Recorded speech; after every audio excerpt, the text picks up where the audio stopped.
એની related પ્રશ્નો હું કર્મચારીઓને કરીશ, પ્લસ સીએમ ને પણ કરીશ, અથવા જો મને ત્યાંથી સેટિસ્ફેક્શન નહીં લાગે તો દિલ્હી સુધી પણ હવે બધા પેરેન્ટ્સ જઈશું, પગપાળા જવાશે. ના, કોઈના ઈશારે નથી ગયા.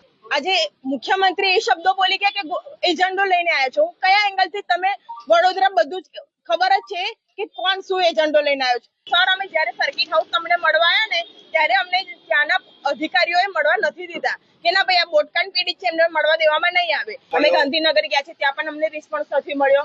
માંગ અમારી એ હતી કે 17 મહિના થઈ ગયા, હજુ કોમ્પન્સેશન બાળકોને મળ્યું નથી. બરાબર, ફર્સ્ટ ઇન્સ્ટોલમેન્ટ 2 મહિના પહેલા 30 માર્ચે પડવાનું હતું, જે હજુ પડ્યું નથી. 17 મહિના થઈ ગયા છે. આ તંત્રના ભ્રષ્ટાચારોના લીધે 12 બાળકોના જીવ હોમાયા છે. સર, તમે એક ઓર્ડર કરી શકો છો. તમે આખા રાજ્ય, ગુજરાત રાજ્યના મુખ્યમંત્રી છો, તો તમે એક ઓર્ડર કરી શકો છો કે હજુ સુધી સ્કૂલ પર એક્શન કેમ નહીં લીધી, ખોટેવાલાને હજુ સુધી વળતર જમા કેમ નહીં કર્યું, અને વિનોદ રાવનું પ્રમોશન કેમ થાય છે.